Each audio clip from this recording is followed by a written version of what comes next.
And we're live to talk about part 2 of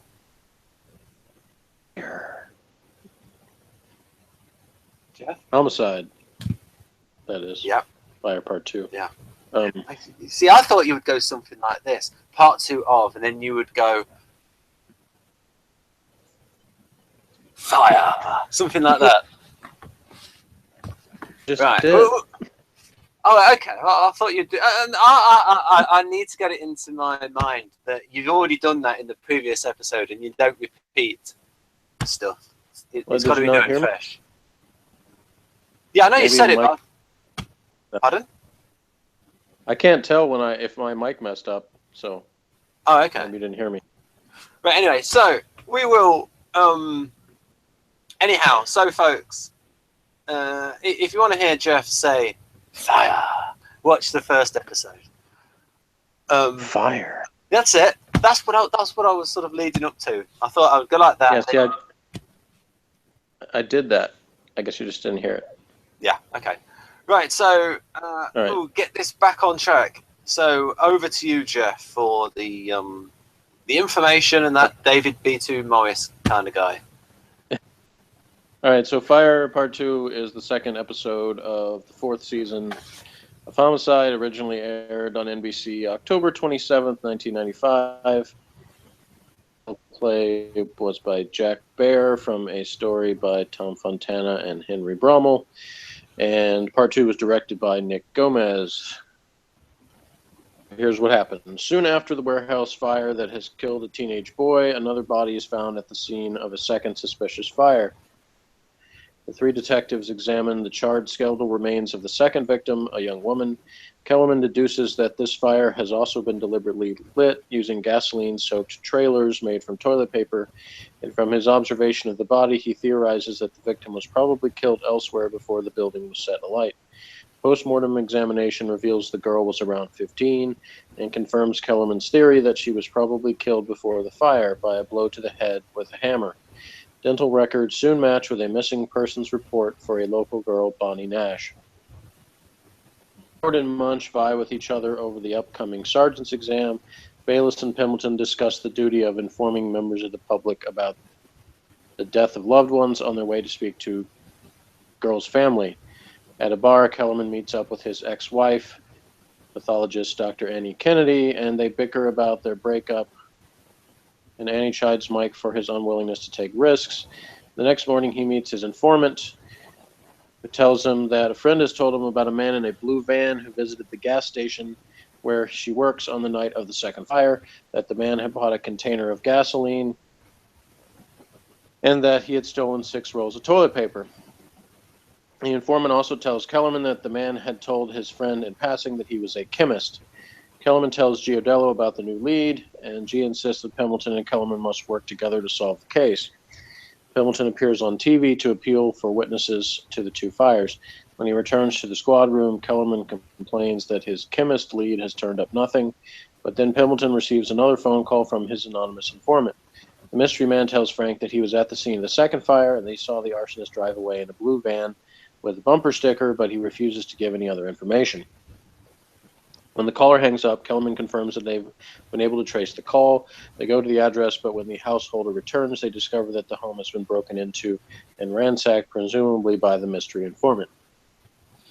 Russer delights G by telling him that she has secured Barnfather's promise in writing that he will approve the appointment of a new squad member under the condition that the squad must clear the arson murders.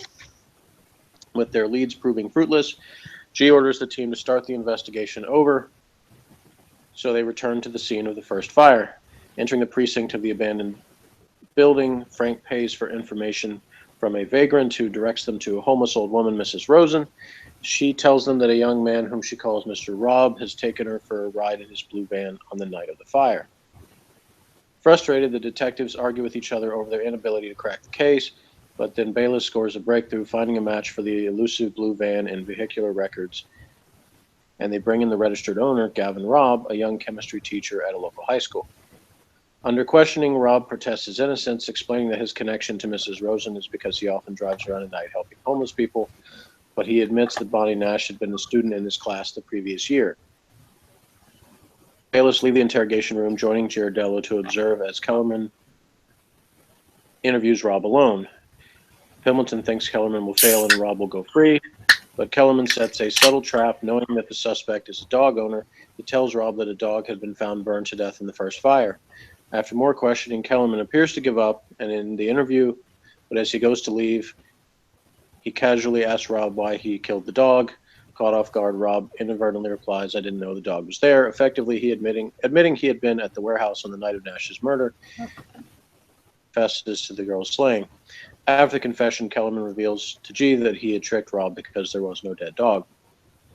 Impressed by Kellerman's breakthrough, Giardello offers him a place in the Homicide Squad. Mike initially turns it down, worried that he's not up to the challenge, but after visiting his father at his dead-end job on a production line at a local distillery, he returns to the station house to accept G's offer.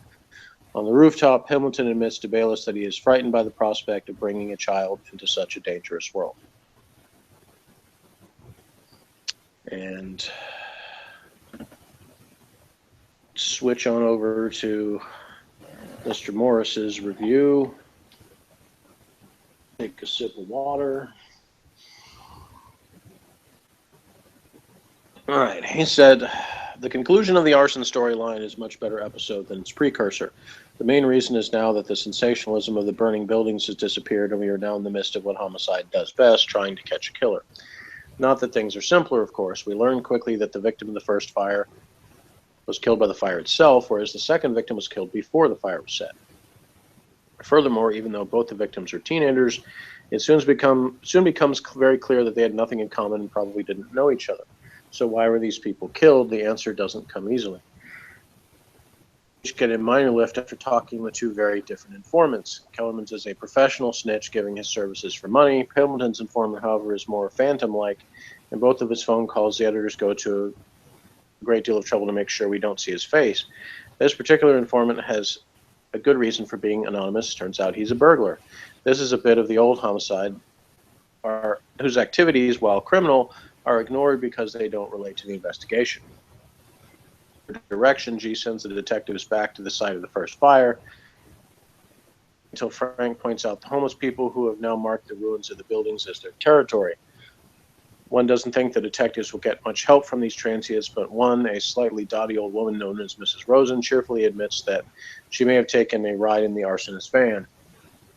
This leads to the interrogation of Gavin Robb, a chemistry teacher who had the second victim in one of his classes, but who otherwise doesn't know her. We expect that Frank and Tim will chew him up, except they don't. Kellerman begins a conversation with them, treating him like a man. Robb points out that this is a variation of the good cop, bad cop routine, and it is, but Kellerman says he's the bad cop. Very gently, Kellerman lulls Robb into feeling safe, talking about little things like their dogs. And then, as Robb's about to leave, Kellerman conversationally asks, "Why'd you kill the dog?" Even though the dog was there. Boom. Technically, this has the marks of cliche, the rookie detective tricking the killer into confessing. What makes it different is that Gavin Robb is no criminal mastermind.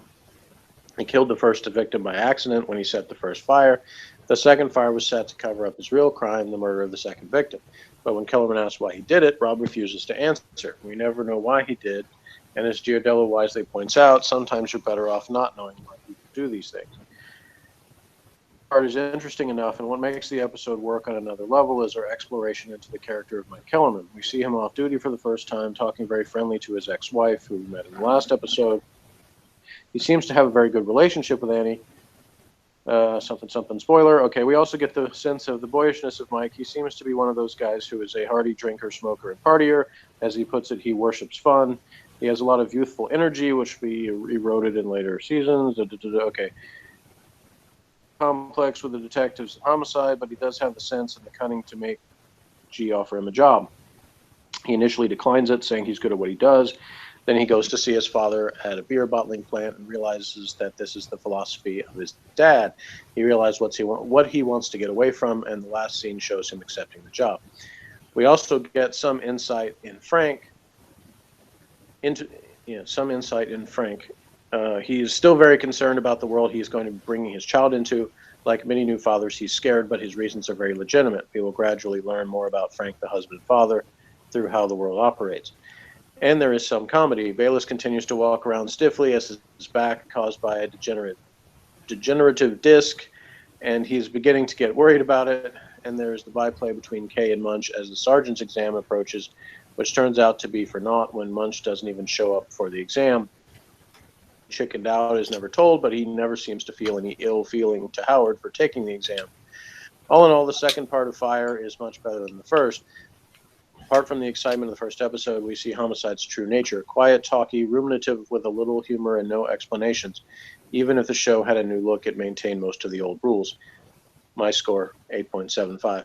So I wanted to say before I turn it over to you that you'd mentioned something about but they did have the exchanges. Munch was the main source of the humor in this episode, both in his exchanges about the back issues with Bayless and then, you know, when he says the line about who lobbies for nothing and Bayless says, you, Munch, you do every day. So anyway, thoughts? I think the episode made Munch look a bit silly. I mean, he's a detective, is a successful detective, but it makes it look like he scores 100% on the P scale. When it does MBTI.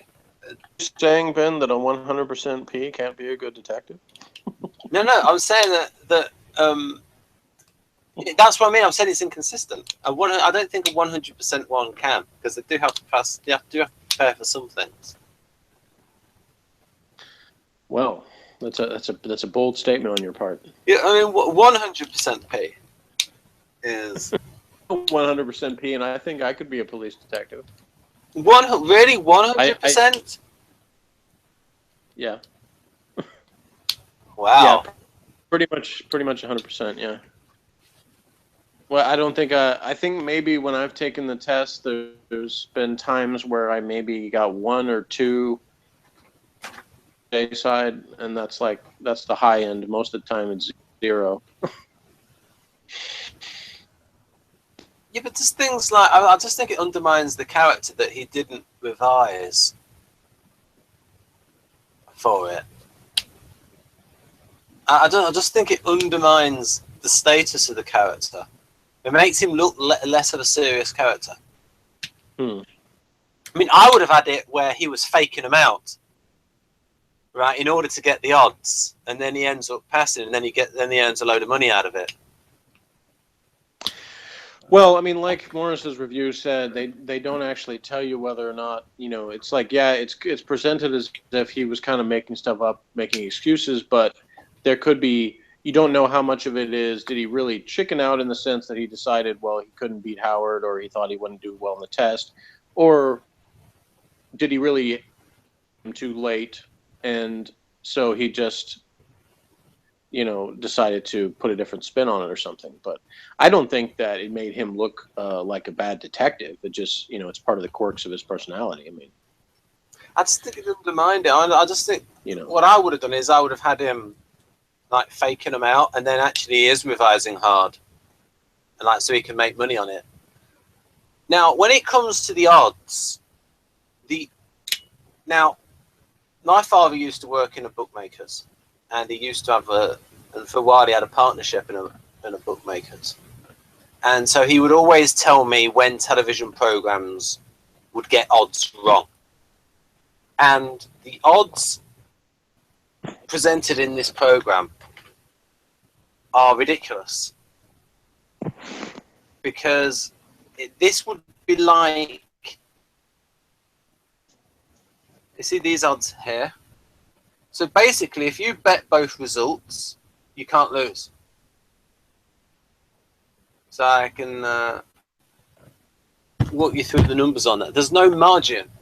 So for instance, if you put $30 on Howard, right, and you'd win 50.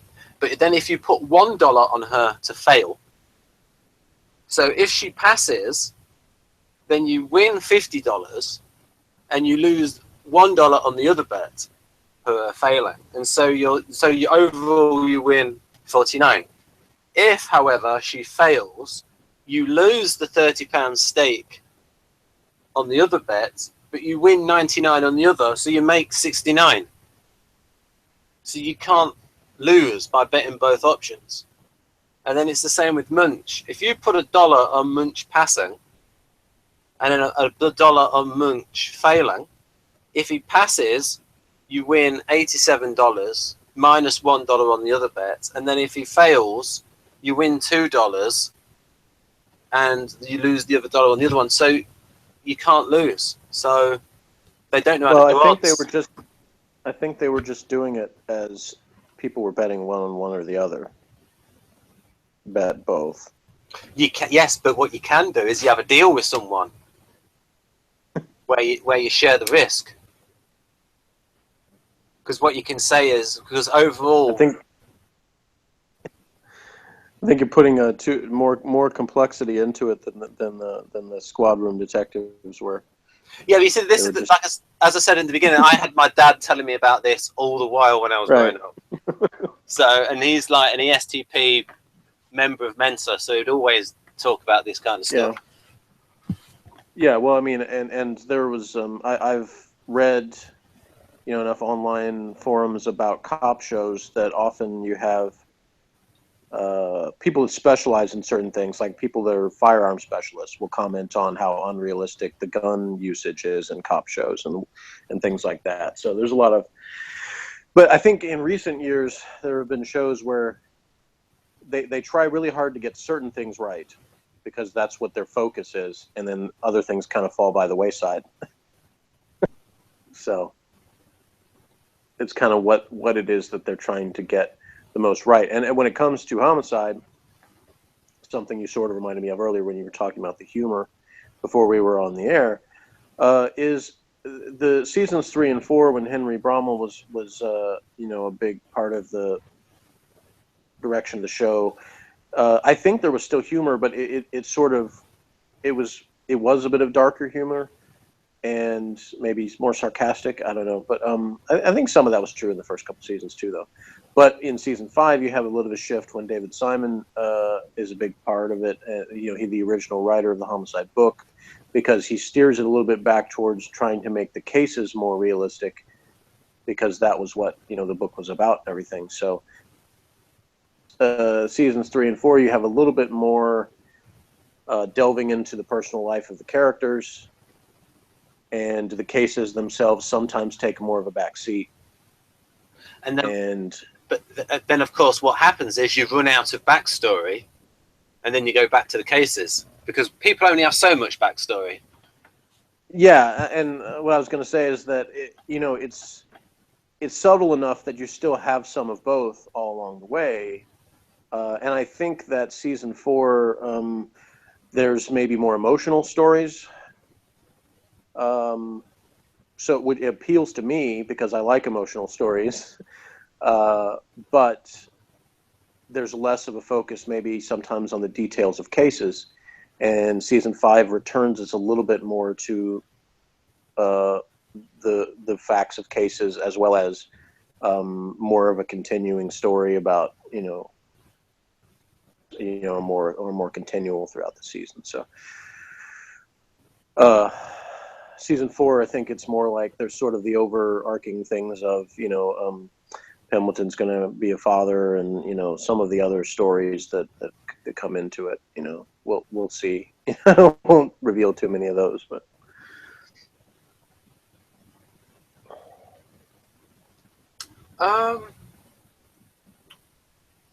what else? I'll have a look at the slides and see if anything pops up. Yeah, I was going to say, you haven't said much about the main case, so I didn't know what you felt about any of that stuff.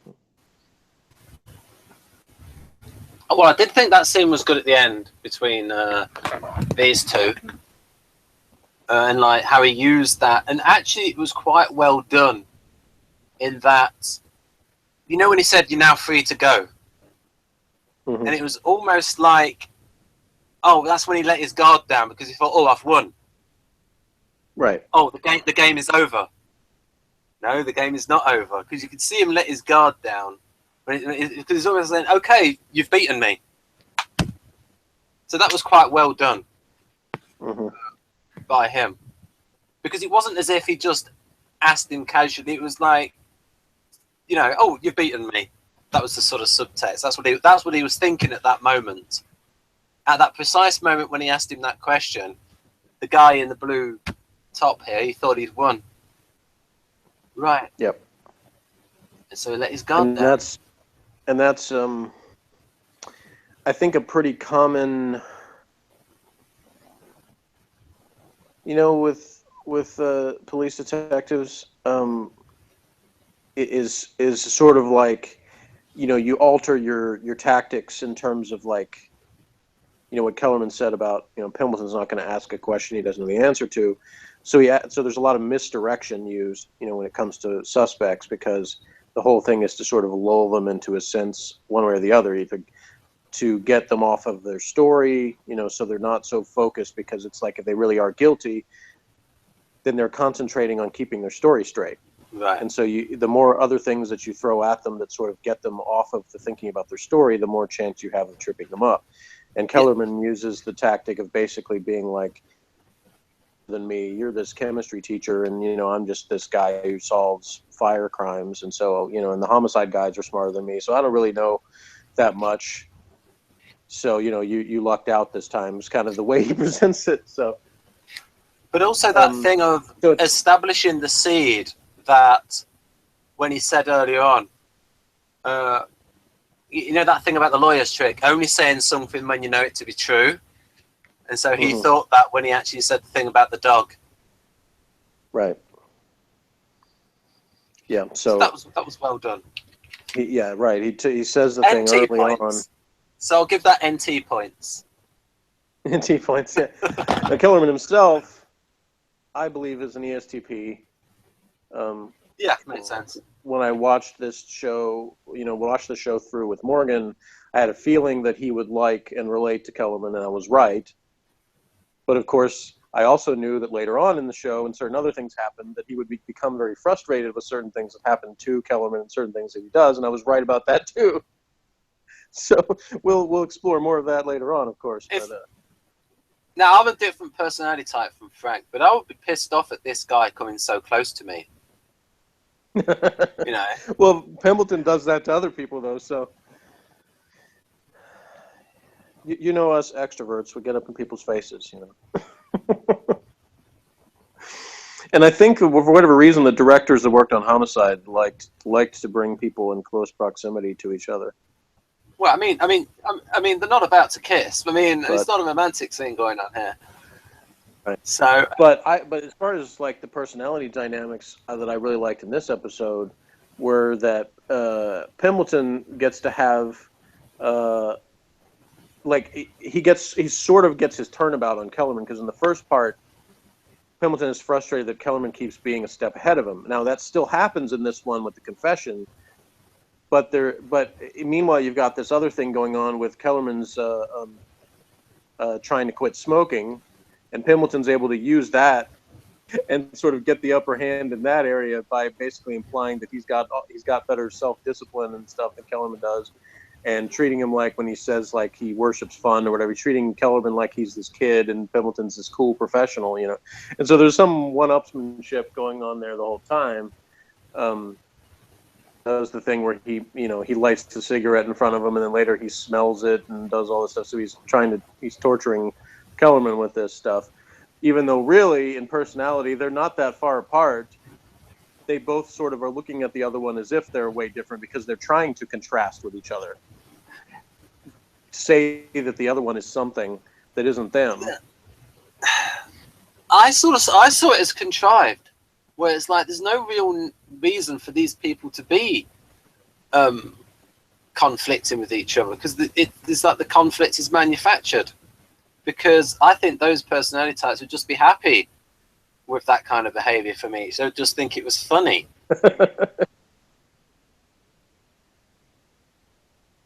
You been? It almost sounds like you've never been in a room with those two personalities, but oh wait, you have. You've witnessed my son and me in some of our conversations. Yeah, but you basically I see that as banter, though.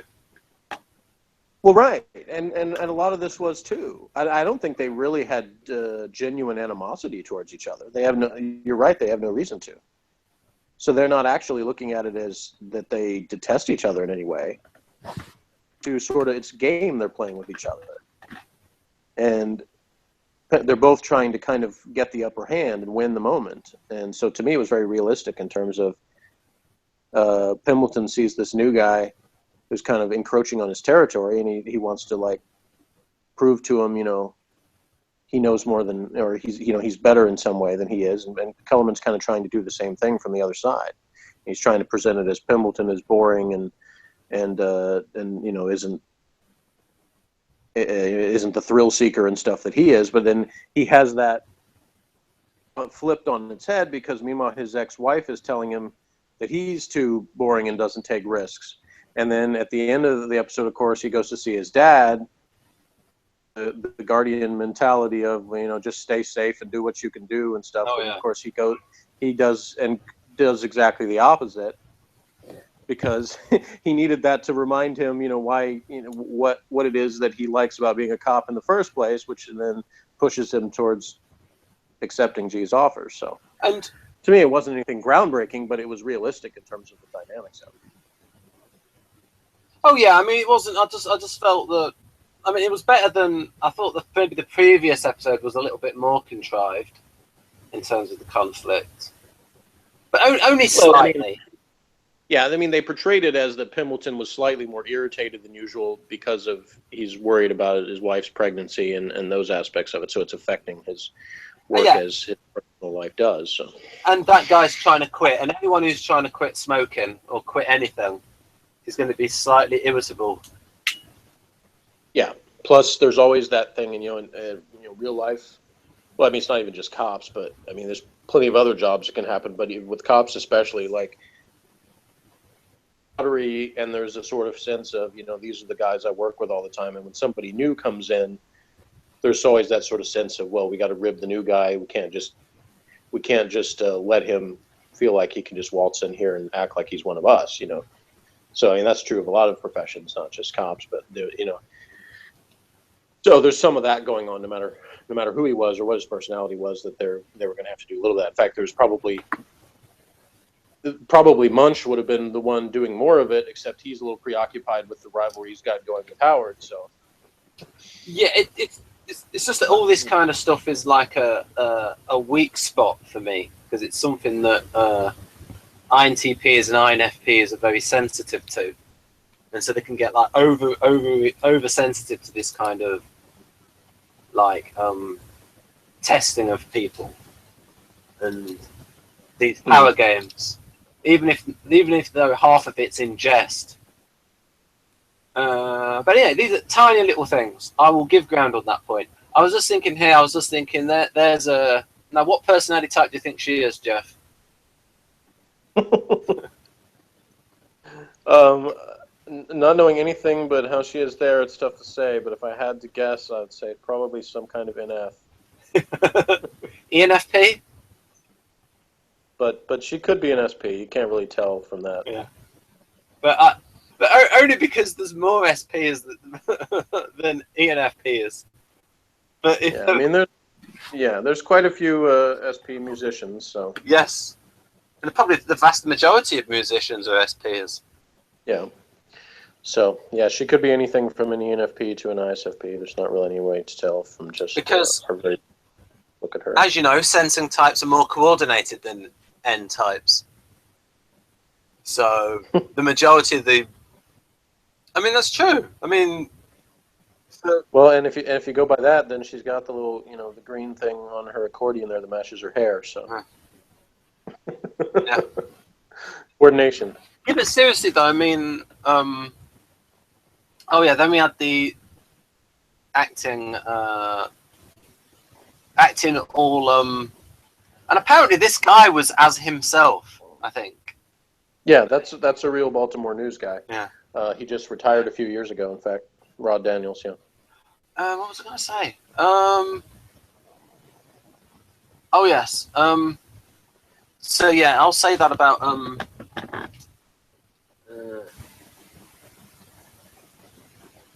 and then I'll do the stuff. Right. Right. So I'll talk about those two things. Right. Firstly, I'll talk about the sensing types as you see, generally it's and Dario's research shows this that sensing types, both of them are very good at like being in the moment. So, but it's like a different kind of thing. Like, so as you would say, you know, as you would probably agree that the SJs are better at like being in the moment, doing the same repetitive thing. So, or maybe their approach to music would be more technical and like practicing the same thing for hours and hours and hours and hours and hours. Whereas the SP musician would be totally within the moment, improvising, and all of the focus is external. And whereas for an N type, it would be harder for them to concentrate, to put all of that focus outside of themselves and what they're doing.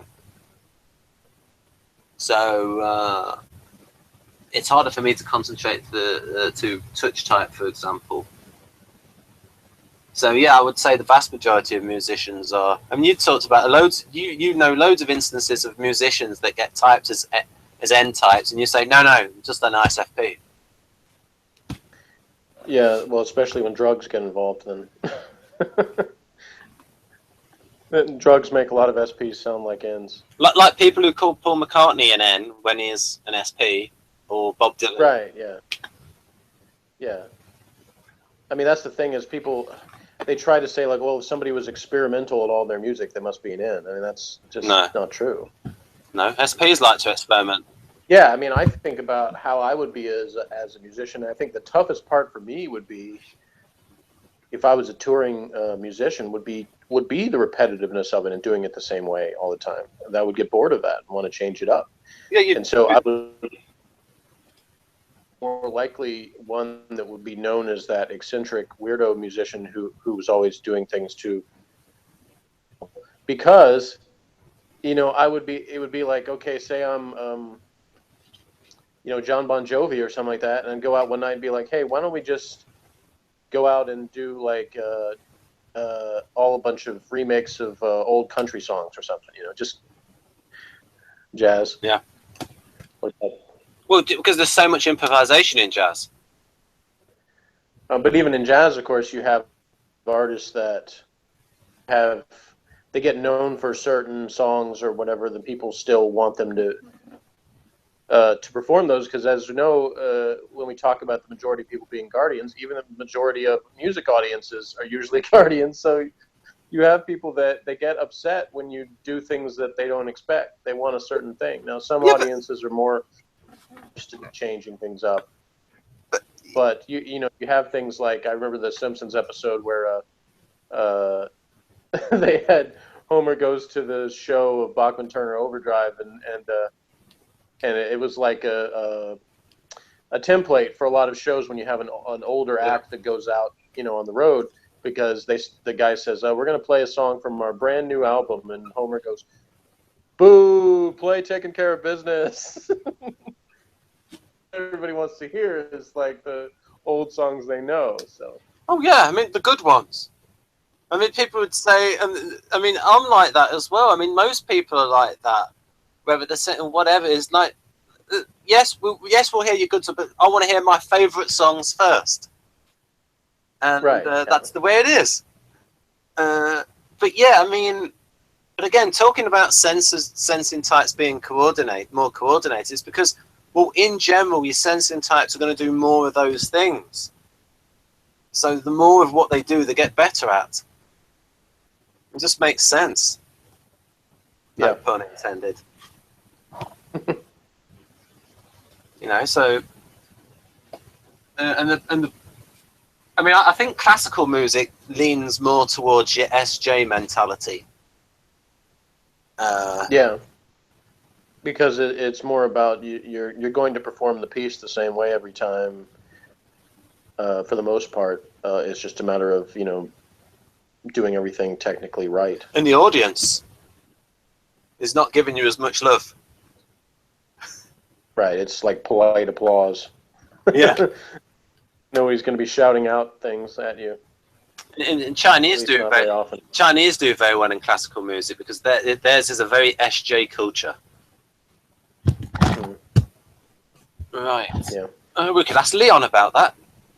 I think his parents are from Taiwan. I think he's done some music, so we can ask him about that when we do a hangout with him. Right. Oh yes, that's what I wanted to say. To finish on, that idea that Kellerman's father can't retire.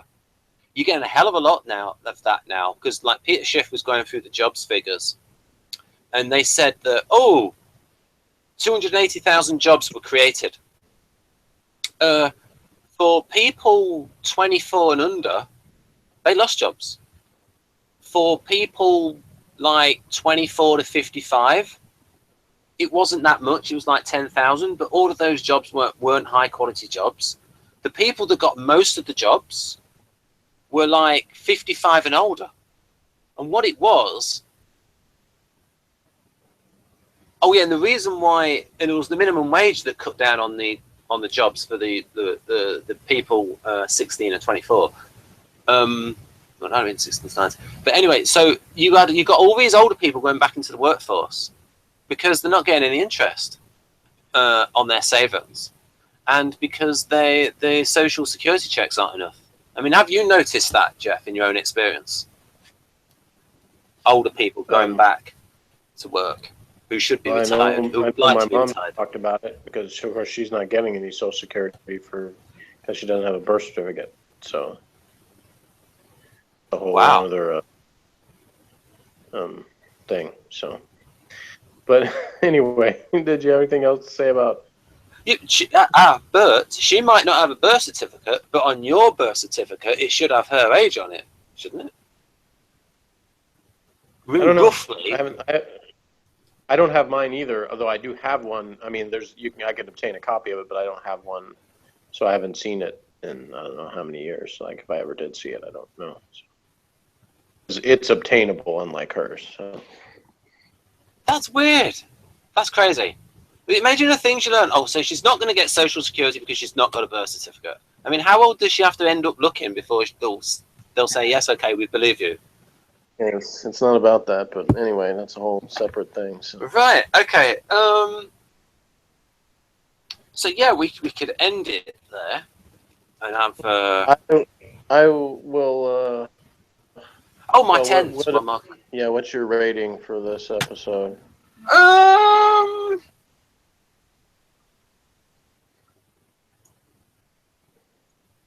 I give it quite a good rating. I'll give it about a 7. Cool, me too. So that's the same. I think I gave the first part an 8. So I actually disagree with Morris in that I rated this one slightly lower than the first one, but I liked both of them. It's not like classic Homicide to me, but it's still decent and a good start to the year. So I think it will get better. I think, in my opinion, as the season goes on, there'll be some more compelling episodes. So. Yeah, it's just for me. I like to spread out the amount of murder in my life, even if it's just fictional. That's the thing is we didn't even have an actual murder take place in this episode in terms of they were just solving the one from the end of the last episode. So I mean, I deliberately there wasn't a new case. Yeah, I deliberately didn't take a grab of the charred body because I didn't want to see that.